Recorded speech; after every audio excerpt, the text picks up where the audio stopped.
Marvel Snap's new economy rollout this week brought with it 3 new direct to Series 4 cards, along with Hydra Stomper as our weekly Series 5 release. Let's go ahead and dive on into our best decks roundup that's quite moving this week. We kick off by Jeff's picks this week with my favorite Hydra Stomper deck. I gotta admit, Hydra Stomper has really impressed me. I expect this card to get to like 7, 8, maybe 9 stats, but while I was playing this deck list, it was consistently breaking the double digits for us. Part of this is because of the impressive support that Batroc the Leaper provides. Batroc always following a card that moves around the board essentially lets you double up the bonuses that Sam Wilson's Shield or Silk ping-ponging around gives Hydra Stomper every single turn of the game.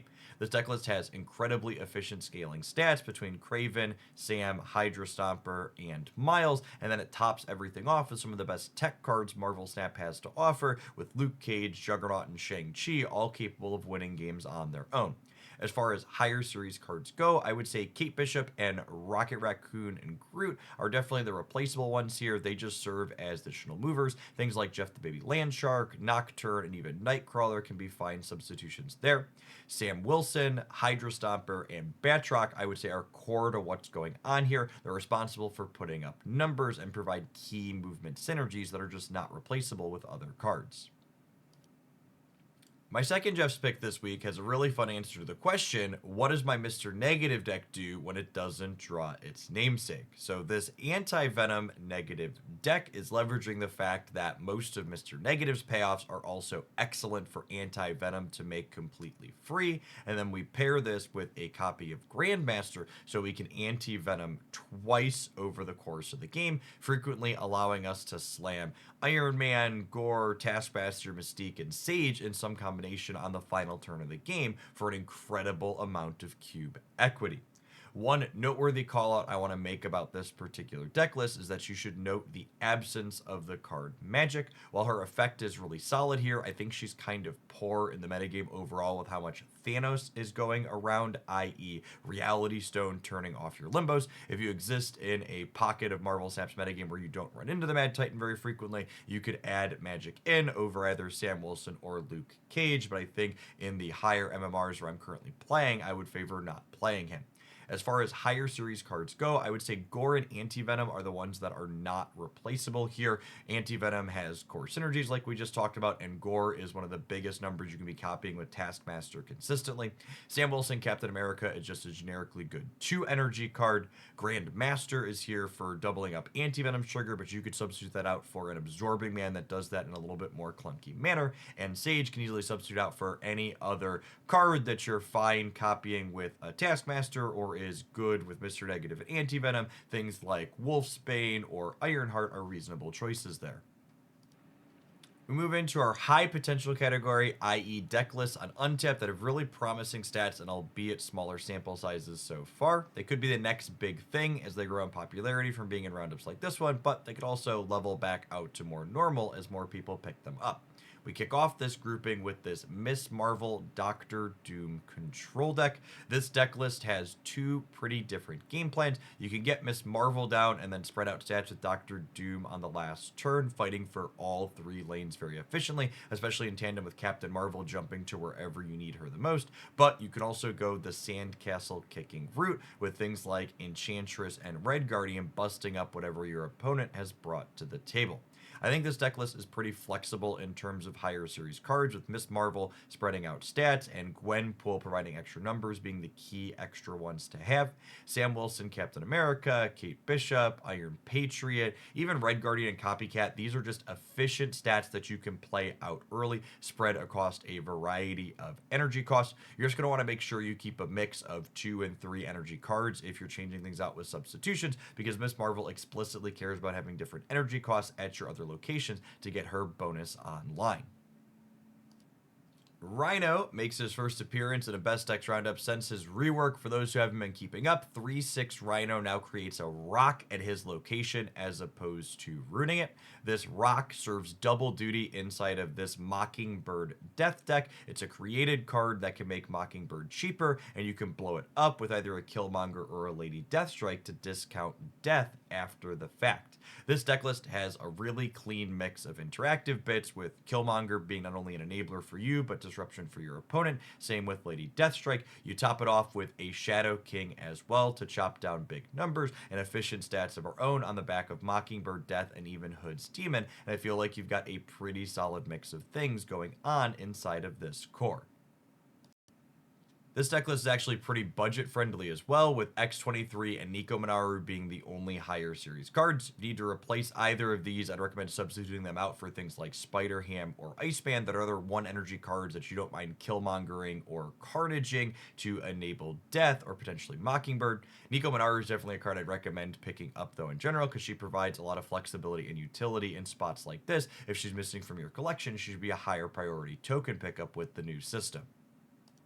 There are actually a few different bounce variations putting up promising metrics on Untap, but these 12 cards I think look like the best of the bunch in my opinion. I really like the high density of 1 energy cards in this deck list. I think a lot of people tend to skimp on those a little bit, and the disruptive elements of things like Spider Ham are hard to overstate how effective they are at winning you games of Marvel Snap. One noteworthy piece of technology here is the inclusion of a copy of Grandmaster as opposed to Falcon being a 3rd bounce card. This gives you the flexibility to reuse effects like Toxin and Beast, with Toxin in particular being able to bounce things twice and get to a massive number, allowing it to serve double duty as both a payoff and an enabler for picking your cards up and putting them back down again.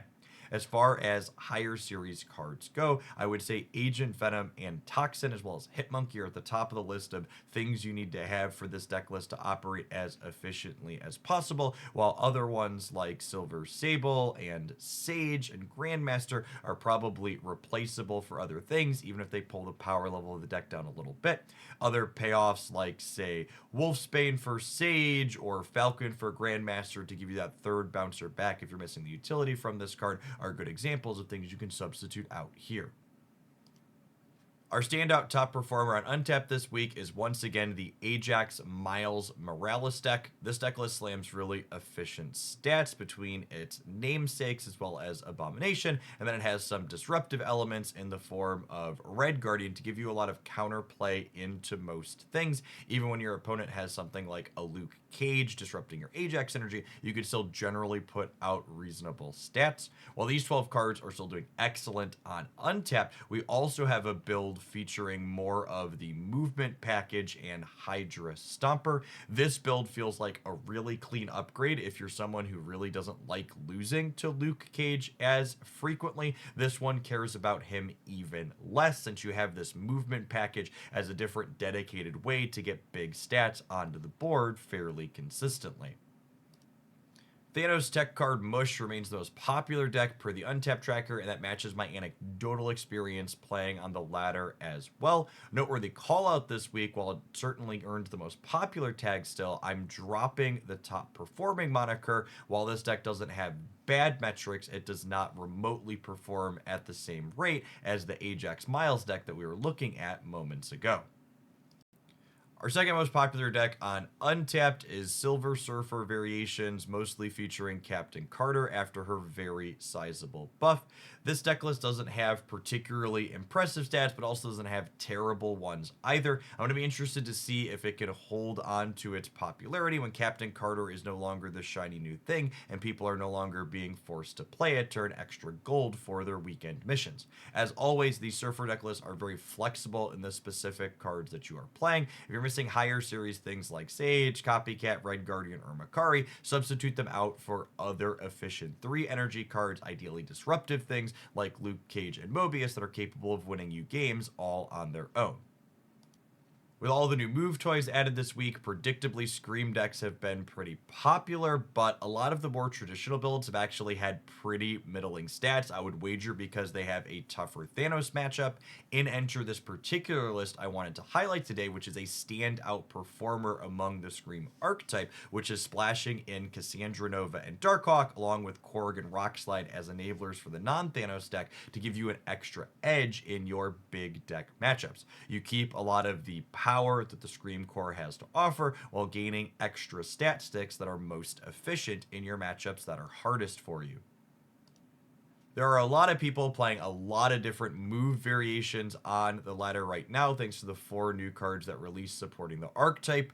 That being said, a lot of them have really aggressively middling metrics. These 12 cards I have on your screen right now actually don't have any of the new move releases in it, but I wanted to showcase them because it's actually the best performing move deck by the stats on Untapped for most of the data slices I looked at. If you're looking to leverage at least some of the new cards, this build playing Topaz as well as Hydra Stomper and Batroc had some of the best stats among those. It's more of a hybrid build though, similar to the Silk one that I showcased at the beginning of this video in my Just specs, while also having some traditional move paths with Human Torch as well as a cheeky Spider-Man 2099 at the top end that made me absolutely smile to see. Finally, I want to close out our roundup today with a new category I'm going to be calling Classic Crusher. The goal of this is to provide some deck lists that are a little bit more accessible, that have consistently been putting up good stats on Untapped over the years of Marvel Snap's existence, and have solid ones during our current patch. This is a pretty classic, straightforward, high evolutionary, dirty 30 variation, as I like to call it. The essential idea is that Magic's going to provide you with a 7th turn, so you pass on turn 6, soaking energy into Sunspot and getting bonuses on Misty Knight and Cyclops with their high evolutionary abilities, and then on the last turn of the game you can slam down Hulk and Infinite alongside a She-Hulk, or you can use a tech card like Shang-Chi to break up whatever your opponent has going on. Past the deck's namesake, the only higher series cards we have here is Kyera, who's providing protection for your cards against things like Killmongers and opposing Shang-Chi's. Our second Classic Crusher this week is Patriot Ultron. This deck list has a very straightforward and fairly powerful draw of Patriot into Khazar, into Blue Marvel, into Ultron, which adds 24 points worth of bots to your other locations on the board. And while that's good enough to win a lot of your games, this deck list isn't just a one-trick pony. A lot of its strength is the fact that while it can have this very linear game plan, you could also play a more tempo to the board with Shauna spreading out points and then finishing the game with a tech card such as Cosmo, Juggernaut, or Teenage Warhead, whatever is going to be best disrupting whatever your opponent has going on their side of the field. Understanding when you're supposed to be purely linear and when you're supposed to be disrupting what your opponent has going on is going to be the key to finding success with a deck like this one.